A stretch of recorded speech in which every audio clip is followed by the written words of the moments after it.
The morning is thick with fog, as if the world itself is holding its breath. Off Ocracoke Island, two ships clash in a fury of fire and steel. An infamous pirate, his beard twisted and charred, a pistol clenched in each hand, stands defiant on the deck of his ship, roaring commands through the chaos. This is no ordinary fight. It's a final stand. A showdown that will see one man's reign of terror brought to an end and his legend cemented in blood forever. The pirate charges forward, laughing like a madman, a force of nature amidst the smoke. They say he suffered 20 wounds that day, shot 5 times, slashed again and again by swords and sabers, and yet he fought on, refusing to go down quietly. When the smoke cleared, the pirate's body lay battered. His head was then severed and hoisted high as a trophy by Lieutenant Robert Maynard. And yet, it was in his death that this pirate truly became immortal, a legend of the southern coast, a haunting figure whose name still sends shivers down spines centuries later. You know who it is. Blackbeard.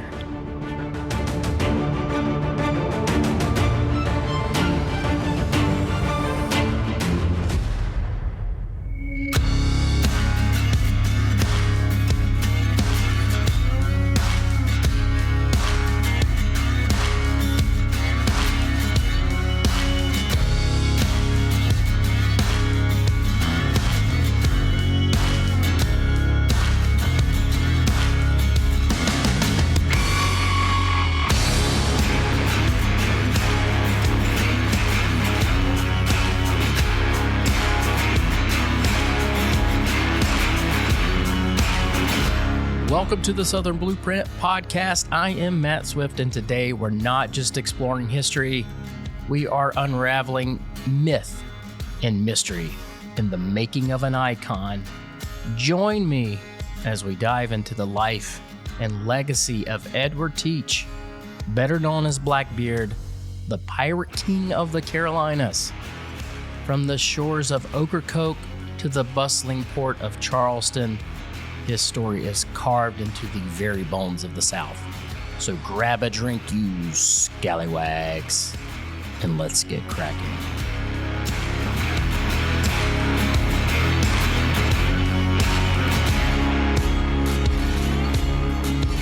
So who was Blackbeard? His real name was Edward Teach, though some records say his last name as Thatch, T-H-A-T-C-H. But it's said that he was born in Bristol, England, sometime around 1680, though there's lots of mystery around his early life. There is a theory that I read by Bayless Brooks, who is a Florida-based maritime historian and genealogist. He was saying that Edward Teach's family moved to Jamaica when he was very, very young. Moved to Jamaica, and then from there, Edward became a privateer in the Royal Navy. But his early life is and continues to be a complete enigma, which is fitting for a man who built a career out of keeping people guessing and creating this air of mystery about himself. Before he became the infamous pirate that we all know him as today, Blackbeard served as a privateer during the Queen Anne's War, which lasted from 1702 to 1713. The Queen Anne's War was a conflict between France and England. During this time, too, the British were also in competition and in conflict with the Spanish as well for like sea dominance. But all this meant that Edward, who was part of the Royal Navy, was legally sanctioned to raid enemy ships. There's not a lot of documentation that I could find during his wartime experience, much like his early life before he even joined the Royal Navy. But once we do know this, once the war ended, there was really not a lot of work for men with his, we'll say, skill set. So like many others, he made the leap from privateer to pirate. And let's be honest, there is a very thin line between being a privateer and being a pirate.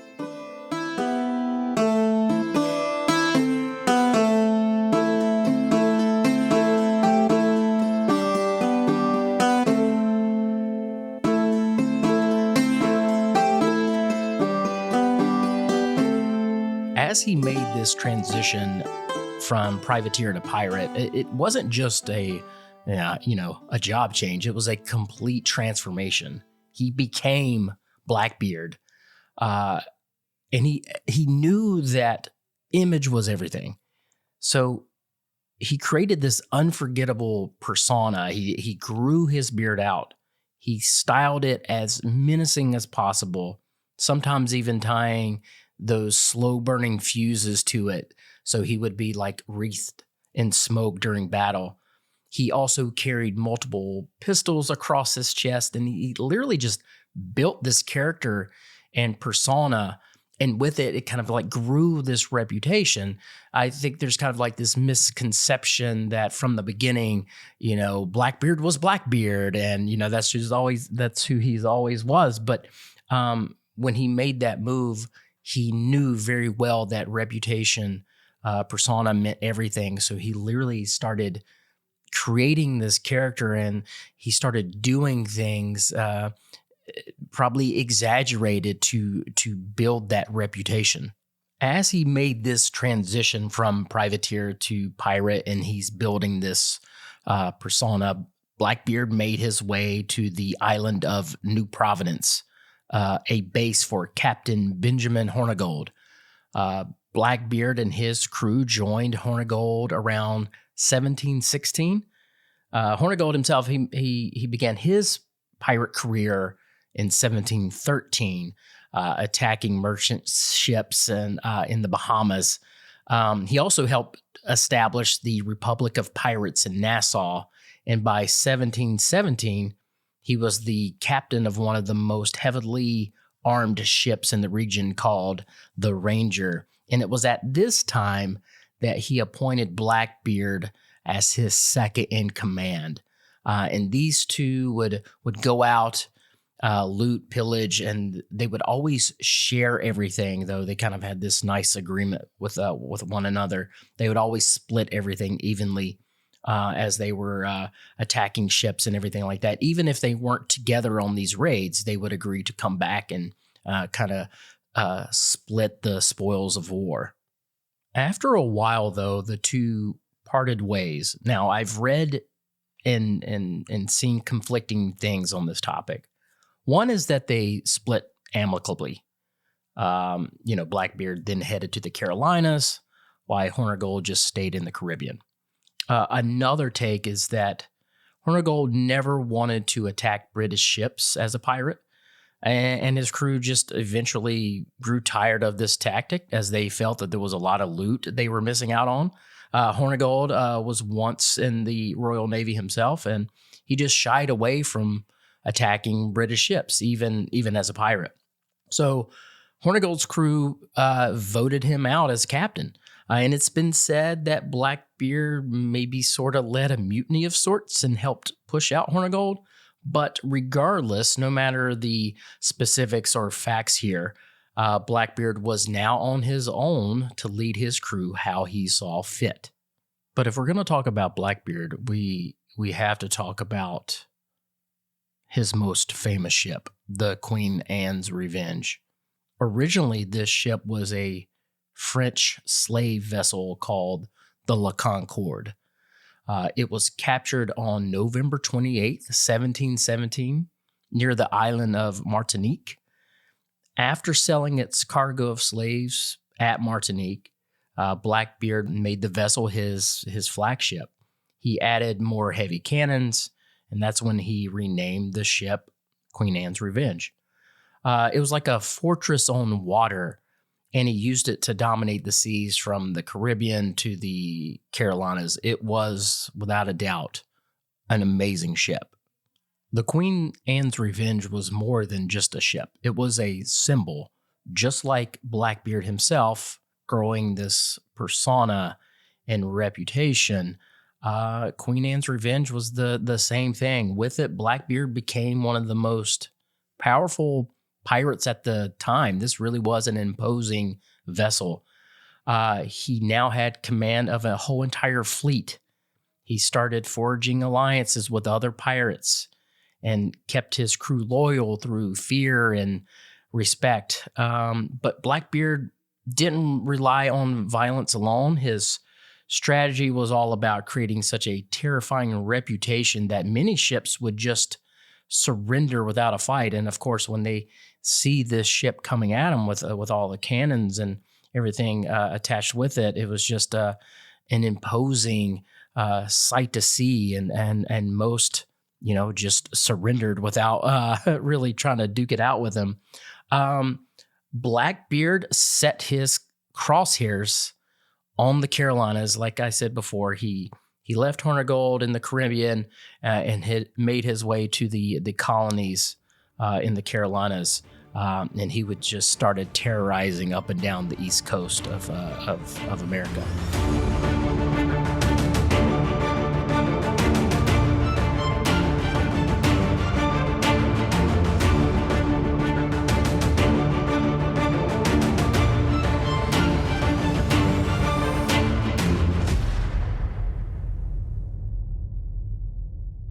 Blackbeard ends up spending a lot of time in North Carolina, especially around like the Outer Banks. This area with its shallow waters and hidden inlets was a perfect hiding spot for him. It allowed him to evade larger ships and gave him kind of this like strategic advantage. Blackbeard was rumored to have numerous wives, up to 14, according to some accounts. Now, these marriages, if you want to call them that, weren't what we call traditional marriages today by our standards now. And many of these marriages were informal, often taking place in different ports across the Caribbean and the American colonies. It was common for pirates to take temporary wives in various locations, which not only provided companionship, but also served as practical purposes. For Blackbeard, these marriages were a strategic way to build alliances. Having a quote-unquote wife in different ports could mean a safe place to stay, trusted local connections, and insider knowledge about the area's defenses and trade routes. While he's often painted as like this ruthless figure, Blackbeard, his marriages suggest he understood the power of relationships and alliances as well. But one of the most notable of these wives was a young woman named Mary Orman from Bath, North Carolina. Mary was only about 16 years old when she was married to Blackbeard, and her family had some influence in Bath. This marriage was one of the few recorded formally, giving it a sense of legitimacy, and which was rare in many of Blackbeard's relationships. It's often rumored that Governor Charles Eden of North Carolina presided over their marriage, symbolizing an alliance between Blackbeard and the local government. Bath was the first official port in North Carolina and a small but thriving community at the time. Its location along the Pamlico River made it ideal for trade. And for someone like Blackbeard, who valued quick access to the open sea and a low-profile life when needed, Bath was perfect. It became a haven for Blackbeard, where he could live somewhat openly, almost as a regular citizen, if you want to call him that. He even attended a church and spent time mingling with the locals. The governor, Charles Eden of North Carolina, who some say was on good terms with Blackbeard, provided a layer of protection that other colonies wouldn't give. Eden's relaxed approach to Blackbeard was likely due to the pirates' influence and, we'll say, financial contributions. We won't say bribes outright, but that's kind of what we're looking at here. Some historians believe Blackbeard paid Eden in gold and loot from his raids, essentially buying a kind of pardon, if you will. This arrangement allowed Blackbeard to live freely in North Carolina for a period of time without fear of arrest or retribution. In Bath, Blackbeard lived in a house near Plum Point, which was close enough to the waterways for a quick escape, but secluded enough to avoid unwanted attention. His reputation as a pirate didn't seem to deter him from attempting to integrate into society, like I was saying before, or at least creating this illusion of it. He held dinner parties. He took part in town life and presented himself as something of a gentleman. It was said that he was an avid reader and had a huge collection of books. While Blackbeard found a measure of peace in Bath, his activities stirred up unrest among neighboring colonies, especially Virginia. Governor Alexander Spotswood of Virginia viewed Blackbeard as a direct threat to commerce and security in the region. Blackbeard's blockade of Charleston, South Carolina, had shaken the colonies. On May 1718, Blackbeard carried out one of the most daring and infamous acts of his pirate career, and that was the blockade of Charleston Harbor. This wasn't a spur-of-the-moment raid. It was a calculated and highly strategic siege that took Charleston by surprise and solidified Blackbeard's fearsome reputation. At the time, Charleston was one of the most important and prosperous ports in the American colonies. It was a hub of trade and commerce, with ships frequently arriving from and departing to Europe and the Caribbean and other colonies. Blackbeard knew that disrupting this vital trade route would not only capture attention, but it would also yield a significant prize. By targeting Charleston, he sent a clear message. Even the most prominent colonial ports were not safe from his reach. Blackbeard, like I said, had amassed a formidable force. He had a whole fleet at his disposal, and so he positioned the fleet and his flagship, the Queen Anne's Revenge, in the harbor of Charleston, creating a blockade that would halt all incoming and outgoing ships. Blackbeard's blockade lasted about a week, during which he captured at least 9 ships that tried to enter or leave the harbor. He and his men took crews and passengers hostage, including some high-ranking and wealthy residents of Charleston. Blackbeard's ransom demand was unusual for a pirate. He didn't just ask for gold or jewels, but rather a chest of medicine. Historians believe he may have specifically sought out mercury, which was commonly used to treat syphilis, a disease that plagued pirate crews due to, we'll say, poor living conditions and frequent port visits. With his men's health deteriorating and supplies running low, Blackbeard needed medicine to keep his crew fit for their harsh lifestyle. The people of Charleston understandably were panicked, and they sent negotiators to meet Blackbeard's demands. The colonial government quickly gathered the requested medicines, including some other treatments for various tropical diseases and, like I said, most importantly, the whole syphilis deal, and decided to, okay, we're going to deliver these to Blackbeard in exchange for the safe return for the hostages. It is rumored that Blackbeard sent 2 crewmen to fetch these items, But once they got ashore, these two got super drunk, went on a bender, and just was MIA for 2 days. Thinking that the two men had been captured or worse, Blackbeard actually made plans to attack Charleston.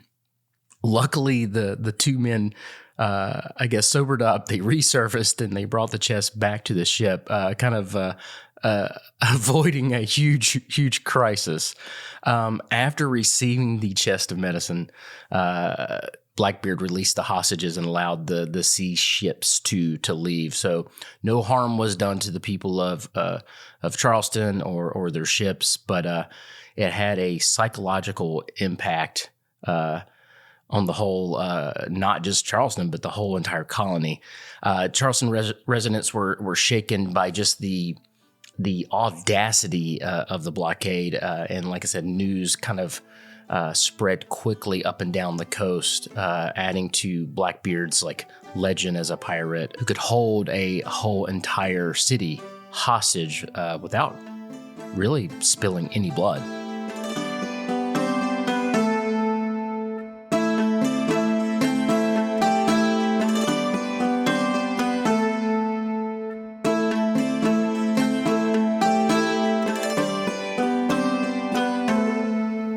Like I mentioned before, Virginia's Governor Alexander Spotswood was deeply alarmed by Blackbeard's raid and his ability to operate with impunity in North Carolina.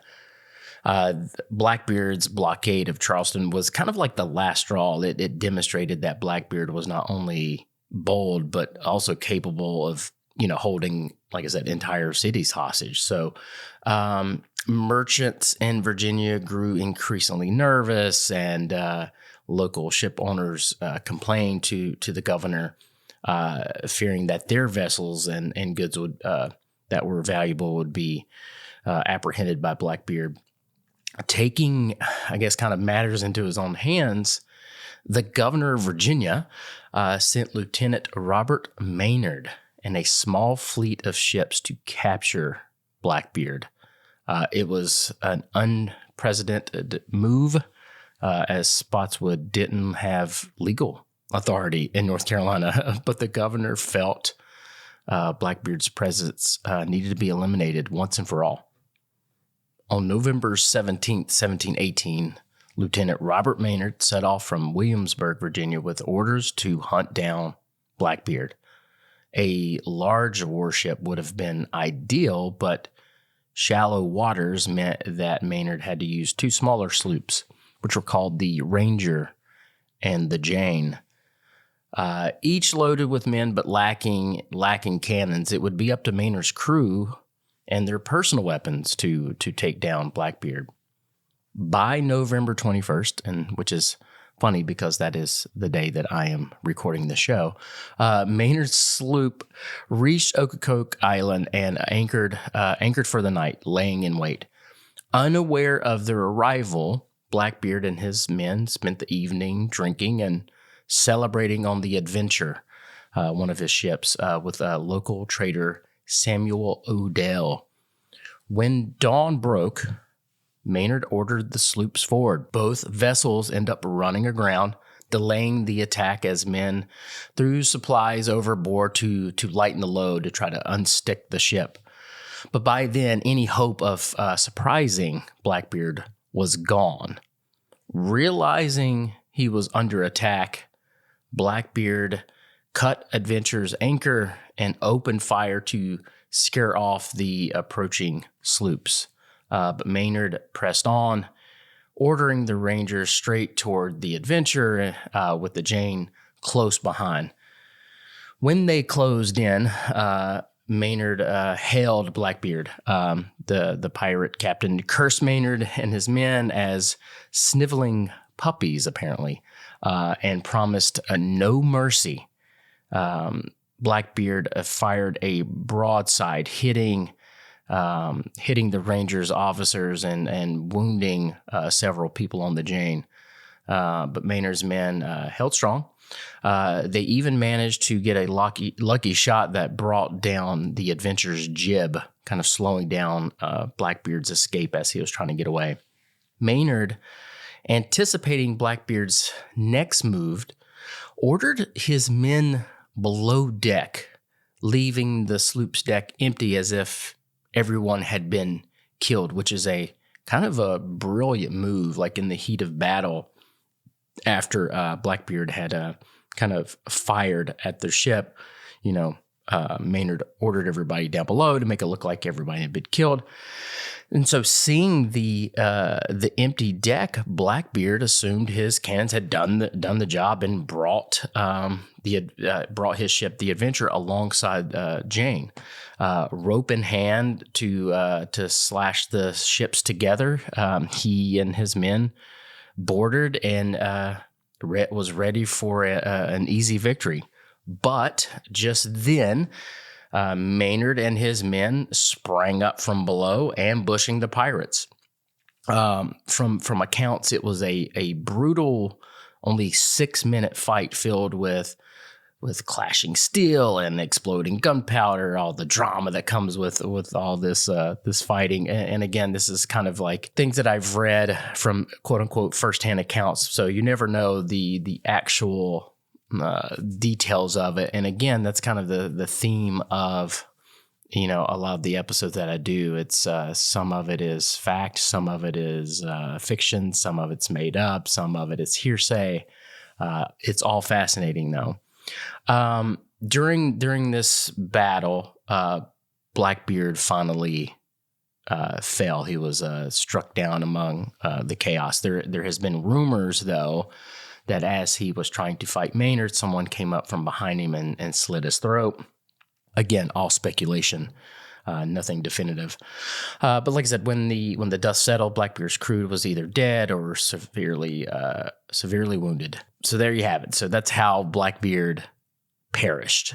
On January 3rd, 1719, Maynard sailed up the James River with Blackbeard's severed head hanging from the bow. A kind of a grim warning to other would-be pirates. Governor Alexander Spotswood had Blackbeard's, he then had Blackbeard's head mounted on a pike at the river's edge in a place soon called Blackbeard's Point. Legend has it that Blackbeard's skull was later fashioned into a punch bowl plated in silver and used in a Williamsburg tavern. Though it's never surfaced, the story lingers like the ghost of Blackbeard himself. I can't imagine seeing his skull as a punch bowl. So you might be asking yourself, as all this was happening, as the fight broke out and Blackbeard perished, you might be thinking, where was Blackbeard's flagship? Where was the Queen Anne's Revenge in all this? I had always assumed that it was the ship that Blackbeard perished on, but no. Actually, the blockade of Charleston was Blackbeard's last major act aboard the Queen Anne's Revenge.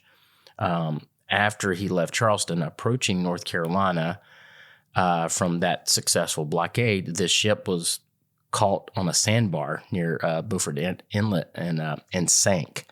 Now, there's been some speculation that Blackbeard ran the Queen Anne's Revenge aground on purpose, that he wanted to kind of cut down on his force a little bit, weed out certain folks, and kind of run with a leaner team as he was living in North Carolina.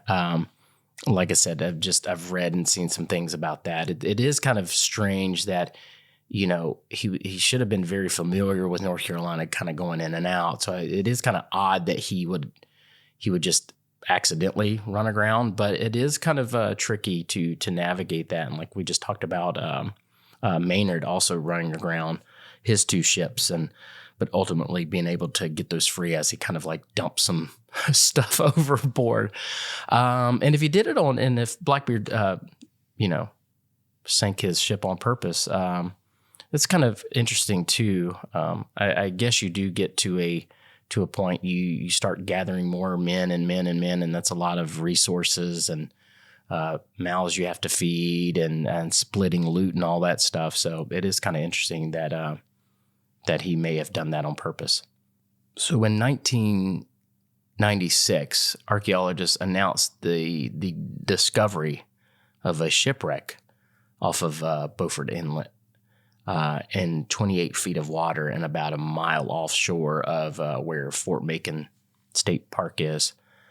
It was located by Ingersoll's director of operations, Michael Daniel, who used, historical research provided by the company's president, Phil Masters, and maritime archaeologist David Moore. The North Carolina Department of Natural and Cultural Resources launched an extensive underwater archaeology project to recover and preserve artifacts from the site, officially designated as the Queen Anne's Revenge Shipwreck Project. So they found the ship. Due to its location in the shallow waters, the wreck has been well preserved by sediment. The site has yielded a treasure trove of artifacts, each revealing more about life aboard a pirate ship and about Blackbeard himself. Some of the most fascinating items include, of course, cannons. So far, over 20 cannons have been uncovered, several large anchors. There's been weapons and ammunition, like musket parts, cannonballs, all types of kind of things like that. There was also surgical equipment. They found syringes that actually had some mercury still left in it. And this fine aligns with the historic accounts of, Blackbeard's blockade of Charleston and his demand for those medical supplies. Apparently there's been a lot that has been recovered there. There's also been everyday items. There's been pewter plates, glass wine bottles, various navigational instruments, things like that. So, but it's been amazing all the things that they've been finding. There's a museum now that you can visit to see some of these findings. And again, it's an ongoing project that they're going to keep doing. And like I said, every time they go down there, they're bringing more and more stuff up. So there's just tons. I mean, it was a massive, massive ship with so much on it. So I'm sure there'll be more to come, but yeah, there's a museum there that you can visit and see all the things that they brought up so far. So it's really, really cool stuff. And it's a place that I definitely want to visit and check out myself. And that wraps up today's deep dive into the legend of Blackbeard, from his daring blockade of Charleston to his last stand at Ocracoke, the fascinating discoveries of the Queen Anne's Revenge. It's all absolutely incredible. He was a larger-than-life figure. He wasn't just a pirate. He was a force of nature. He was a master of intimidation, and a figure who left an undeniable mark on Southern history. Whether you see him as a villain or a rebel or even a folk hero, one thing is certain: his legend will never fade.